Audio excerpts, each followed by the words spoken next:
BJP అంటే ప్రకాష్ రాజ్కి కడిపమంట ఎంత, ఏకంగా పవన్ కళ్యాణ్ గారి మీదే అడ్డగోలు కారుకూతలు ఇవన్నీ కూడా మనం చూసాం కదా.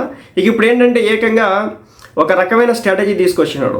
ఏం లేదు, ఎవరైతే కేసుల్లో పట్టుబడి ఆయన సీఎం అయినా పిఎం అయినా ఒక 4 రోజుల పాటు జైల్లో ఉంటారో వాళ్ళు కంప్లీట్గా రాజకీయాల నుంచి దూరం అవ్వాల్సిందే అని చెప్పేసి ఒక చట్టం తీసుకొస్తున్నారు. దీంతో మరి ఎందుకు ఉలిక్కి పడ్డాడో తెలియదు కానీ ప్రకాష్ రాజ్ ఒక్కసారికి ఉలిక్కి పడిపోయి ఆంధ్ర రాష్ట్ర డిప్యూటీ సీఎంని టార్గెట్ చేసే విధంగా, కూటమి ప్రభుత్వాన్ని టార్గెట్ చేసే విధంగా ఈ రోజున ఈ యొక్క వ్యక్తి మాట్లాడడం అయితే జరిగింది. ఒక చిలిపి సందేశం. ఇది తమిళ్లో వేసుకుంటేనో కన్నడలో వేసుకుంటే అనవసరం అని, కానీ తెలుగులో రాసినాడు కాబట్టి మనం పేర్లు చెప్పకపోయినా మాట్లాడినటువంటి విధానం చూసిన తర్వాత ఒకంత కలుగుతుంది కదా, మనకు కూడా ఉంది కదా, మైండ్ ఉంటుంది కదా, దిమాగ్ ఉంటుంది కదా.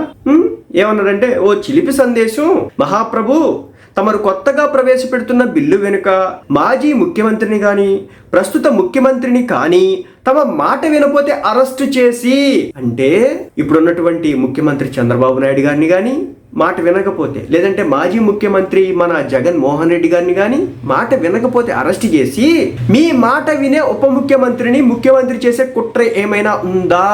ఉప ముఖ్యమంత్రి పవన్ కళ్యాణ్ గారిని వీళ్ళిద్దరిని అరెస్ట్ చేసి ముఖ్యమంత్రిని చేసే కుట్ర ఉందా అని చెప్పేసి అడుగుతున్నాడు, చిచ్చులు పెడుతున్నాడు. ఆంధ్ర రాష్ట్రం ఒక్కదానికి తీసుకొచ్చినారు, దేశం మొత్తానికి తీసుకొచ్చినారు, ఏదో మా ఒక్క స్టేట్కి తీసుకొచ్చినట్టు. ఎవడు అవినీతి చేయమన్నాడు? ఎవడు తప్పుల్లో దొరకమన్నాడు? ఎవడు అడ్డగోలుగా దోచుకు తినమన్నాడు? దోచుకు తినొద్దు అనేది ఈ బిల్లు. ప్రజాధనం ప్రజలకే ఖర్చు పెట్టాలనేది ఈ బిల్లు. దీంట్లో తప్పే ఉంది? ప్రజాప్రతినిధులు తప్పు చేస్తే అరెస్ట్ అవుతారు. చెప్తున్నా మళ్ళీ, బీజేపీ పార్టీ ప్రభుత్వం ఒకవేళ గవర్నమెంట్ ని కోల్పోతే గనక దేశం ముందుకెళ్తుందో నేనైతే ఎక్స్పెక్ట్ చేయను, కానీ మీరు ఊహించిన స్థాయికి అయితే వెళ్ళిపోతుంది కిందకి. అది మాత్రం వాస్తవం. ఎందుకంటే ఇలాంటి అతి తెలివి మేధావులు చూసారా, అది సంగతి.